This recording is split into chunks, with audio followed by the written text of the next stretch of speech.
Okay, good evening. We're back with Genesis chapter 45. Joseph reveals his identity. Joseph could stand it no longer. Out, all of you, he cried to his attendants. He wanted to be alone with his brothers when he told them who he was. Then he broke down and wept aloud. His sobs could be heard throughout the palace, and the news was quickly carried to the Pharaoh's palace. I am Joseph, he said to his brothers. Is my father still alive? But his brothers were speechless. They were stunned to realize that Joseph was standing there in front of them. Come over here, he said. So as they came closer, and he said again, I am Joseph, your brother whom you sold into Egypt. But don't be angry with yourselves that you did this to me, for God did it. He sent me here ahead of you to preserve your lives. These 2 years of famine will grow to 7, during which there will be neither plowing nor harvest. God has sent me here to keep you and your families alive, so that you will become a great nation. Yes, it was God who sent me here, not you, and he has made me a counselor to Pharaoh, manager of his entire household, and ruler over all Egypt.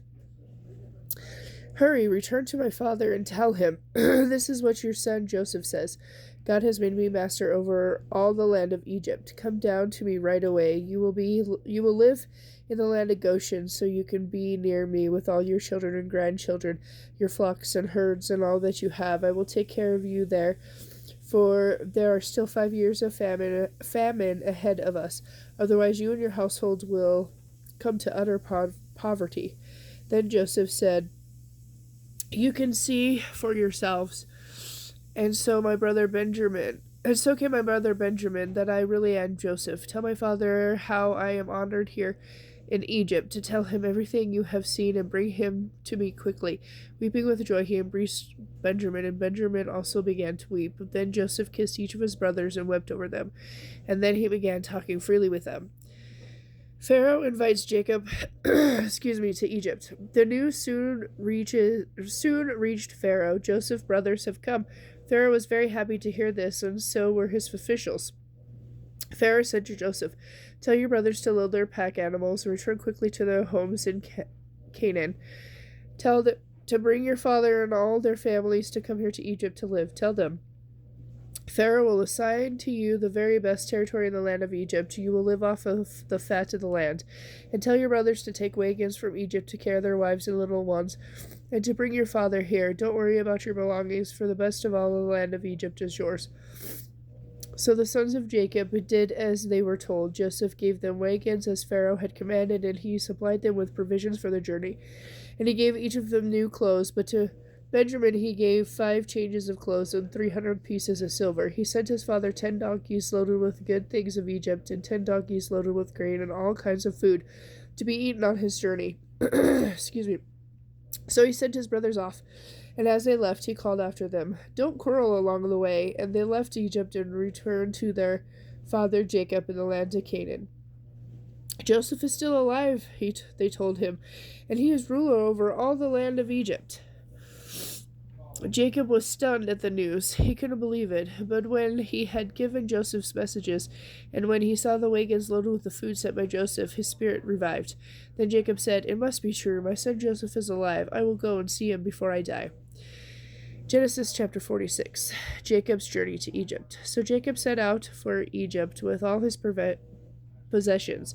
And when he came to Beersheba, he offered sacrifices to the God of his father Isaac. During the night, God spoke to him in a vision. Jacob, Jacob, he called. Here I am, Jacob replied.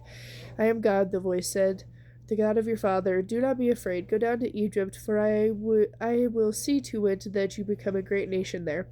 I will go with you down to Egypt, and I will bring your descendants back again, but you will die in Egypt with Joseph at your side. So Jacob left Beersheba, and his sons brought him to Egypt. They carried their little ones and wives in the wagons Pharaoh had provided for them. They brought their livestock too, and all the belongings they had acquired in the land of Canaan.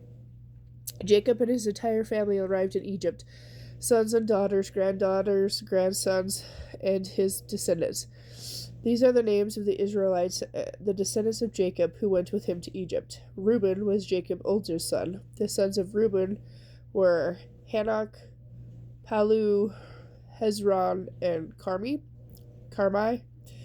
The sons of Simon were Jumul, Jamin, Ohad, Sakin, Zohar, and Shul. Shul's mother was a Canaanite woman.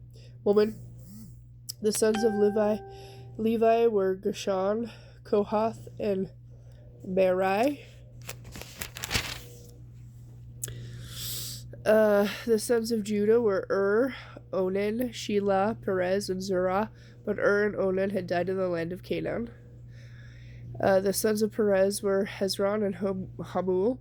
The sons of Issachar were Tola, Jashub, and Shimron. The sons of Zebulun were Sarad, Elon, and Jalil. These were the sons of Jacob, who were born to Leah in Padan-aram, along with their sister Dinah. In all, Jacob's descendants through Leah numbered 33. The sons of Gad were Zephron, Hegi, Shuni, Zebron, Eri, Arodi, Areli. The sons of Asher were Imnah, Ishvai, and Burah. Their sister was named Sarah. Burah's sons were Hibar and Malkil. These 16 were descendants of Jacob through Zilpah, the servant given to Leah by her father Laban.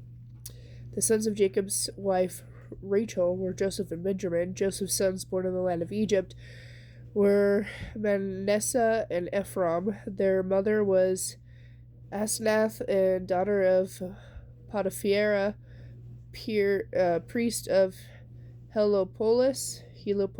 Sorry again if I pronounce these wrong. Benjamin's sons were Bela, Becher, Ashbel, Gira, Naaman, Ea, Rosh, Mupin, Hupin, and Arah. Sorry, I'm horrible. Sorry, forgive me. These 14 were the descendants of Jacob and his wife Rachel. The son of Dan was Hisham. The sons of Nephtali were Jazil, Guni, Jizer, and Shillam. These 7 were the descendants of Jacob through Bala, the servant given to Rachel by her father Laban. So the total number of Jacob's direct descendants who went with him to Egypt, not counting his sons' wives, were 66. Joseph also had 2 sons who had been born in Egypt, so altogether there were 70 members of Jacob's family in the land of Egypt. Jacob's family arrives in Goshen. Jacob sent Judah on ahead to meet Joseph and give directions to the land of Goshen. And when they all arrived there, Joseph prepared his chariot and traveled to Goshen to meet his father. As soon as Joseph arrived, he embraced his father and wept on his shoulder for a long time. Then Jacob said to Joseph, "Now let me die, for I have seen you with my own eyes, and know you are still alive." And Joseph said to his brothers and to all their households, "I'll go and tell Pharaoh that you have all come from the land of Canaan to join me. And I will tell him, these men are shepherds and livestock breeders. They have brought with them their flocks and herds and everything they own. So when Pharaoh calls for you and asks you about your occupation, tell him, you have been livestock breeders from our youth, as our ancestors have been for many generations. And when you tell him this, he will let you live here in the land of Goshen, for shepherds are despised in the land of Egypt."